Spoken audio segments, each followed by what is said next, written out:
மக்களை இப்ப பாத்தீங்கன்னா நம்ம வந்துட்டு பஞ்சபூர் ஸ்டாப்ல இறங்கிட்டோம். பாகுபலி செட்டை விட பெரிய பிரம்மாண்டமா இருக்குது.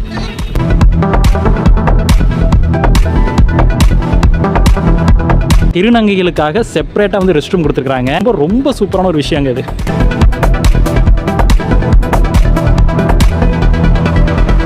ஃபர்ஸ்ட் ஏசி பஸ் ஸ்டாண்ட் வேற நம்ம தமிழ்நாட்டில்.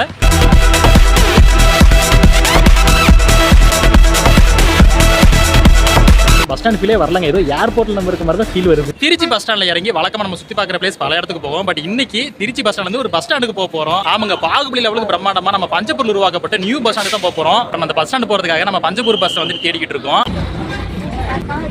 மக்களை இப்ப பாத்தீங்கன்னா நம்ம வந்துட்டு பஞ்சப்பூர் ஸ்டாப்ல இறங்கிட்டோம். நம்ம சென்ட்ரல் பஸ் ஸ்டாண்ட்ல இருந்து டைரக்டா இங்க வந்து 10 ரூபாய் தான் சார்ஜ் பண்றாங்க. ஒரு சில பஸ்ஸஸ் தான் இருக்கு. நம்ம வந்த பஸ் பாத்தீங்கன்னா 45 அப்படிங்கிற நம்பர் பஸ். உங்களை மாதிரி நான் வந்து செம்ம எக்ஸைட்மெண்ட்ல இருக்கேங்க. உள்ள போய் பஸ் ஸ்டாண்ட் எந்த அளவுக்கு அழகா இருக்குன்னு சொல்லிட்டு வாங்க பார்க்கலாம்.